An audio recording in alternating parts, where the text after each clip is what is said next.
ডিম ভুনা আমরা সবাই পছন্দ করি, ছোট থেকে বড় এমন কেউ নেই যে ডিম ভুনা পছন্দ করে না। আর এই ডিম ভুনাটা যদি একটু অন্য স্টাইলের অন্যভাবে হয় তাহলে তার কোনো কথাই নেই। আর আমার যে ডিম ভুনা আমি করে থাকি তার ভিতরে আমার একদম বেস্ট ডিম ভুনাটাই আমি আপনাদের সাথে আজকে শেয়ার করছি। আশা করি আমার এই আফগানি ডিম ভুনাটা সবার কাছে ভালো লাগবে। আর এটা হচ্ছে যশোরের ঐতিহ্যবাহী একটি ডিম ভুনা, আশা করি ছোট বড় সবাই খুবই পছন্দ করবে। তো তাহলে চলুন আমার এই ডিম ভুনাটা আপনাদের সাথে শেয়ার করি। তো এখানে আমি আফগানি ডিম ভুনার জন্য এখানে আমি 8টা ডিম নিয়ে নিয়েছি। আপনারা আপনাদের পরিমাণ অনুসারে ডিম নিতে পারেন। আর এখানে আমি একটা মশলা করব, জিরা, কাঁচামরিচ, পেঁয়াজ এবং রসুন, এগুলোকে আমি একটু বেটে নেব। আর এগুলোকে আমার অলরেডি বাটা হয়ে গেছে এই যে। আর এবারে আমি ডিমগুলোকে আস্তে আস্তে ভেঙে নেব। আর এখানে আমি কিন্তু 8টা ডিম দিয়েছি। আর 8টা ডিমে কিন্তু বেশটা পরিমাণ এই আফগানি ডিম ভুনাটা হবে। যাদের পরিবারের মানুষজন বেশি তারা কিন্তু একটু বেশি পরিমাণে দিতে পারেন। তো সবগুলো ডিম ভাঙা এখানে হয়ে গেলে কিন্তু আমি ডিমের সাদা অংশ এবং কুসুম দুইটাই কিন্তু দেব, কোনোটাই কিন্তু আলাদা করে নেব না। আর এই ডিম তো সবগুলো এই যে এখানে ভাঙা হয়ে গেছে, এখানে একটু লবণ দিলাম আর যে বাটা মশলাটা আছে সেটা আমি দিয়ে দিলাম। এবারে মশলার সঙ্গে ডিমেরটা ভালোভাবে একটু মিশিয়ে নেব, খুবই ভালোভাবে মেশাতে হবে। দেখবেন এখানে 4 থেকে 5 মিনিট যদি এভাবে মেশানো হয় তাহলে কিন্তু খুব সুন্দরভাবে এই মশলাটা ডিমের সঙ্গে মিশে যাবে। এবার পরবর্তী ধাপে চলে যাচ্ছি। এখানে আমি একটা ভালো পলিথিন নিয়ে নিয়েছি, একদম নতুন ফ্রেশ পলিথিন। এই পলিথিনের ভিতরে আমি এইবার এই ডিমের মিশ্রণটা দিয়ে দেব। আর অনেকে কিন্তু এই কাজটা বাটিতেও করতে পারেন, স্টিলের বাটি, আর যেগুলো হচ্ছে পুড়ে গলে যাবে না সেরকম একটা বাটিতেও করতে পারেন। তবে সবথেকে ভালো হয় এরকম যদি একটা পলিথিন ব্যবহার করেন তাহলে সবথেকে দ্রুত সময়ে এই ডিমটা সিদ্ধ হয়ে যাবে। তো এবারে আমি এই পলিথিনের ভেতর থেকে এক্সট্রা যে বাতাসটা সেটা বের করে দিচ্ছি। অবশ্যই বাতাসটা বের করে দেবেন, বের করে দিয়ে তারপরে পলিতে একটা সুন্দরভাবে গিট লাগাই দেবেন যাতে বাইরের কোনো কিছু যাতে ভিতরে না ঢুকতে পারে। যেহেতু আমি একটা সিদ্ধ করব, সিদ্ধ পানির মধ্যে গরম পানির মধ্যে দিব, সেহেতু অবশ্যই একটু ভালোভাবে বাতাসটা বের করে এভাবে একটা ভালোভাবে গিট লাগিয়ে দিবেন। তো এটা আমার কমপ্লিট। এবারে আমি একটা কিছু পাত্রে একটু তেঁতুল ভিজায় রাখছি, যেহেতু তেঁতুলটা একটু ভিজতে টাইম লাগে এজন্য একটু পানি দিয়ে আমি একটু ভিজায় রাখছি। আর এদিকে আমি কিন্তু পানি অলরেডি বসিয়ে দিয়েছি। পানিটা যখন এভাবে ফুটতে শুরু করবে তখন আস্তে করে এই পানির মধ্যে এই পলিথিনটা আস্তেভাবে এভাবে দিয়ে দেবেন। এবারে আরেকটি মশলা আমি করে নেব। এখানে শুকনো মরিচ, রসুন এবং জিরা এটা একটু বেটে নেব। আর এই কিছুক্ষণ পর কিন্তু এটা একটু উল্টায় দিতে হবে। আর খুব অল্প সময় কিন্তু এটা সিদ্ধ হয়ে যায়, উল্টায় দিয়ে 1 থেকে 2 মিনিট পর কিন্তু এটা হয়ে যাবে। তো এখানে কিন্তু আমার হয়ে গেছে, দেখতে পাচ্ছেন আমি এখানে উঠাই নিয়েছি। আর এই পর্যায়ে কিন্তু প্রচণ্ড পরিমাণ গরম। আর এই গিট্টুটা খুলতে গেলে কিন্তু খোলা যাবে না, যেহেতু পানির মধ্যে আটকায় থাকে। পানি যখনই লাগে তখন এটা আরও শক্ত হয়ে যায়, এই জন্য এটা সরাসরি এভাবে পলিথিনটা ছিঁড়ে ফেলবেন। আর ছিঁড়ে ফেলার পর দেখতে পাচ্ছেন এখানে প্রচণ্ড পরিমাণ কিন্তু ধোঁয়া বের হচ্ছে, প্রচণ্ড গরম। আর এই অবস্থায় কিন্তু হাতেও লাগতে পারে, এজন্য খুবই সাবধানের সাথে এই কাজটা করবেন। একটু ঠান্ডা হওয়ার পরে তারপরে কিন্তু এটা আমি যেভাবে রান্না করব ঠিক সেই পরিমাণ কিংবা সেইভাবে পিসেস করে আমি কেটে নেব। তো এখানে আমি কিন্তু স্কোয়ার করে আমি কেটে নিচ্ছি। আর ছোট বড় যে শেপে আপনারা করতে চান ঠিক সেইভাবে কিন্তু আপনারা করে নিতে পারবেন। তো এখানে আমি একটু বড় সাইজের করে নিচ্ছি। আর এই ডিম ভুনাটা কিন্তু একটু বড় সাইজের করলে আমার কাছে ভালো লাগে।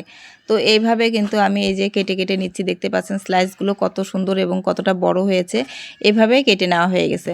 তো এখানে সবগুলো কেটে নেওয়া হয়ে গেছে। এবারে কিন্তু একটু ঠান্ডা হবে, এখনও কিন্তু এর মধ্যে প্রচণ্ড পরিমাণ গরম ভাব বেরোচ্ছে। তো একটু ঠান্ডা হলে তখনই কিন্তু আমি ফ্রাই প্যানে চলে যাব। তো এখানে ফ্রাই প্যানে কিছু রান্নার তেল দিয়ে দিচ্ছি। আর এবারে আমি কিছু পেঁয়াজ কুচি দিয়ে দিচ্ছি। আর পেঁয়াজ কুচিটা একটু আমি ভেজে নেব। আর এর সঙ্গে আমি গোটা তেজপাতা, গোটা দারচিনি এবং কয়েকটা এলাচ ফল এভাবে একটু ফাটিয়ে দিয়েছি। আর এটা আমি 5 থেকে 6 মিনিট একটু ভেজে নিব। একটু ভাজার পরে কিন্তু যখন ব্রাউন কালার হয়ে আসবে তখনই কিন্তু এখানে মশলা অ্যাড করতে হবে। আর এই আফগানি ডিম ভুনাতে আপনি যদি একটু পেঁয়াজের পরিমাণ একটু বেশি দেন, যেহেতু ভুনা হবে সেহেতু কিন্তু পেঁয়াজের পরিমাণটা একটু বেশি দিতে হবে। আর ভাজার পরে কিন্তু অনেকটাই কম হয়ে আসবে। তো এখানে দেখুন আমার কিন্তু ভাজাটা একটু ব্রাউন কালার হয়ে গিয়েছে। এবারে আমি এখানে মশলা অ্যাড করব। এই ডিম ভুনার ক্ষেত্রে কিন্তু বেশি একটা মশলা লাগে না, আপনারা দেখতে পেয়েছেন আমি কিন্তু একদম সামান্য পরিমাণ মশলা বেটে নিয়েছি। তো এবার সেই বাটা মশলাটাই আমি এখানে দিয়ে দিচ্ছি। মশলাটা দেওয়ার পরে আমি আরও কিছুক্ষণ কিন্তু নাড়াচাড়া করে ভেজে নেব। এবারে এর মধ্যে একটু সামান্য পরিমাণ পানি দিয়ে আবার একটু সুন্দরভাবে কষিয়ে নেব। আর এই কষানোটা যত ভালো হবে ডিম ভুনাটা কিন্তু ততটাই মজা হবে। আর আপনারা যদি পারেন তাহলে কিন্তু সেকেন্ড টাইম আবারও পানিটা শুকায় গেলে আবার একটু পানি দিয়ে আর একটু কষায় নিতে পারেন। এবারে এর মধ্যে আমি পরিমাণ মতো একটু লবণ এবং হলুদ দিয়ে দিচ্ছি, দিয়ে আবারও মশলাটা ভালোভাবে কষিয়ে নিতে হবে। আর এক্ষেত্রে অনেকে কিন্তু কাঁচামরিচটাও অ্যাড করতে পারেন, যারা একটু ঝাল বেশি খাবেন তারা কিন্তু কাঁচামরিচটা দিয়ে দিতে পারেন। আর যেহেতু আমি শুকনা মরিচ দিয়েছি আর এই ডিম ভুনাতে কিন্তু বেশি একটা ঝাল ভালো লাগে না। আর এবারে দিয়ে দিচ্ছি যে তেঁতুলটা আমি ভিজায় রেখেছিলাম, সেই তেঁতুলটা হালকা একটু ম্যাশ করে নিয়ে তেঁতুলের বিচি এবং পিউরি একসঙ্গে সবগুলোই আমি দিয়ে দিচ্ছি। তো এবারও আমি কিন্তু আরেকটু ভালোভাবে কষিয়ে নেব।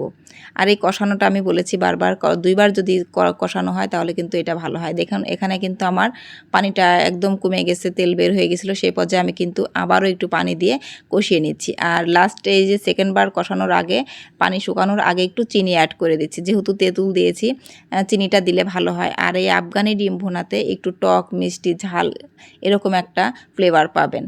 তো আবারও মশলাটা ভালোভাবে একটু কষিয়ে নিচ্ছি। এই যে মশলাটা কষানো প্রায় আমার কমপ্লিট হয়ে গেছে, দেখতে পাচ্ছেন। আর যখনই উপরের তেলটা ভেসে উঠবে তখনই বুঝতে হবে যে মশলাটা কষানো হয়ে গেছে। তো এবারে মশলাটা কষানো হয়ে গেছে, এবার আমি পানি দিয়ে দেব পরিমাণ মতো করে।